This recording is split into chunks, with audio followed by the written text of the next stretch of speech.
يخرج العرب من نواحي الوسطى إلى فلسطين فيباغتون جيشنا الأول ويقضون عليه. Sobat Islampedia, bangsa Romawi yang terkenal dengan ketangguhan pasukan militernya selama berabad-abad ternyata pernah dikalahkan oleh umat Islam dalam sebuah perang besar. Kekalahan yang dialami pasukan Romawi tidak tanggung-tanggung. Sebanyak 50.000 tentara Romawi Timur tewas oleh serangan pasukan Muslim yang diperkirakan hanya berjumlah 36.000 hingga 40.000 pasukan. Padahal pada saat itu, diyakini Raja Heraklius, Kaisar Romawi Timur, mengirimkan pasukan-pasukan terbaiknya dengan total mencapai 100.000 tentara. Kemenangan umat Islam tersebut terjadi pada Perang Yarmuk di perbatasan Suriah dan Yordania. Perang Yarmuk berlangsung selama 6 hari, dari tanggal 15 hingga 20 Agustus 636 Masehi, dan terjadi pada masa kekhalifahan Umar setelah wafatnya Abu Bakar. Kemenangan dalam perang ini menjadi tonggak utama bagi umat Islam dalam menyebarkan pengaruhnya ke penjuru dunia.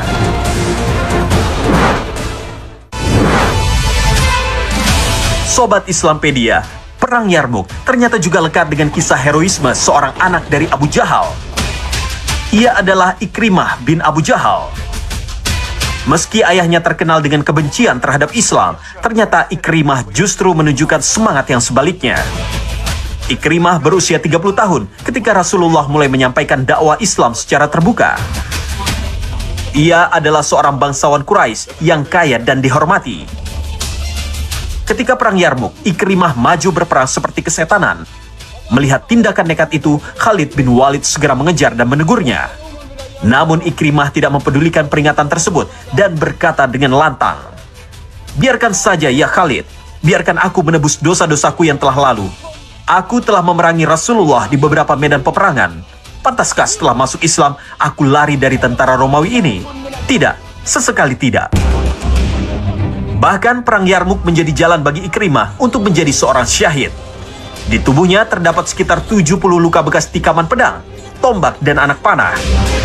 Abdullah bin Mas'ud pernah berkata, di antara orang-orang yang termasuk dalam barisan Perang Yarmuk adalah Harits bin Hisham, Ikrimah bin Abu Jahal, dan Suhail bin Amar. Di saat-saat kematian mereka, ada seorang sahabat yang memberinya air minum, akan tetapi mereka menolaknya. Setiap kali air itu akan diberikan kepada salah seorang dari mereka yang bertiga orang itu, masing-masing mereka berkata, "Berikan air itu kepada sahabat di sebelahku." Demikianlah keadaan mereka seterusnya, sehingga akhirnya mereka bertiga menghembuskan nafas yang terakhir dalam keadaan belum sempat meminum air itu. Sahabat Islampedia, bagaimana peperangan itu bukan hanya sekedar kilatan pedang, bukan hanya sekedar darah mengucur, bukan hanya sekedar mengambil harta rampasan dan lain sebagainya. Tidak. Tetapi peperangan itu betul-betul menjadi sarana dakwah. Kalau tidak dakwah, maka tidak akan mungkin datang untuk melaksanakan aktivitas peperangan itu. Buktinya, di dalam peperangan Yarmuk itu, pemimpinnya Khalid ibn Walid radhiyallahu anhu, yang diperintahkan oleh khalifah kala itu untuk menjadi pemimpin, diperintahkan untuk bisa memimpin kaum muslimin menghadapi pasukan Romawi yang jumlahnya sangat berbeda jauh. Dan kala itu yang memimpin pasukan Romawi ini jenderal besarnya Romawi Timur, Theodorus Georgius, atau dikatakan Georgius Theodorus. Dan ketika Georgius ini tadi berhadapan dengan Khalid di medan perang ini, maka jenderal Romawi ini yang sudah mengetahui tentang sepak terjang Khalid yang tidak pernah kalah dalam perang, yang jumlah pasukannya selalu lebih sedikit tetapi senantiasa saja mendapatkan kebaikan sehingga menang, dan menang. Maka jenderalnya Romawi ini tanya kepada Khalid, "Wahai Khalid, kamu ini mendapat gelar julukan Saifullah al-Maslul, pedang Allah yang terhunus. Aku ingin tanya, apakah pedang itu yang membuatmu selalu menang dalam peperangan? Mana pedangnya? Saya mau lihat." Maka Khalid mengatakan, tidak wahai jenderal, tidak. Aku disebut sebagai pedang Allah ini karena memang aku menggunakan pedang yang ada di sarungku ini hanya untuk berdakwah kepada Allah. Hanya untuk menjadi senjata bagiku untuk menyampaikan dakwah Islam kepada seluruh manusia. Ketika mereka menghadapinya dengan kezaliman, akan aku tumpas dengan ini. Aku tidak mencari dunia dengannya. Aku tidak mencari jabatan dengannya. Aku hanya menjadikannya sebagai sarana untuk membuat manusia ini faham tentang agama ini. Lalu apa yang kau ajarkan? Khalid menyampaikan tentang Islam ini bagaimana. Seketika mereka di medan perang yang di saat mereka sedang hadap-hadapan yang siap berperang itu, justru Jenderal Romawi ini, Theodorius Georgios ini tadi, justru dia menyatakan keislamannya kepada Khalid.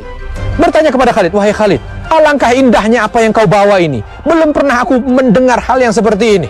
Apakah kau mau mengajarkan kepada aku agar aku bisa menjadi orang sepertimu dan seperti orang yang ada di belakangmu ini? Maka Khalid mengatakan, sangat bisa.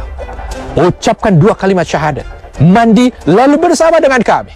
Lalu itu dilakukan. Setelah mandi mengucapkan 2 kalimat syahadat lalu bersama dengan kaum muslimin ikut dalam peperangan itu. Dan ternyata sang Jenderal Romawi ini gugur dalam peperangan itu sebagai syahid. Walau belum ada satu sholat pun yang dikerjakan, tetapi sudah gugur dalam kondisi beriman. Sobat Islampedia, Perang Yarmuk ternyata tidak hanya menjadi momen penting bagi umat Islam, tetapi juga diakui oleh berbagai peneliti sejarah di dunia. George Nafziger dan Mark Walton dalam bukunya yang berjudul Islam at War menyatakan bahwa Perang Yarmuk menjadi salah satu perang paling menentukan dalam sejarah peradaban manusia. Sebab setelah perang ini berakhir, pasukan Islam yang dipimpin oleh Khalifah Umar bin Khattab berhasil menguasai Suriah, Yerusalem, hingga memperluas kekuasaan ke Mesir dan Utara Afrika. Keberhasilan ini juga menjadi jalan awal bagi hancurnya Kekaisaran Romawi Timur yang telah berdiri sejak tahun 300 Masehi.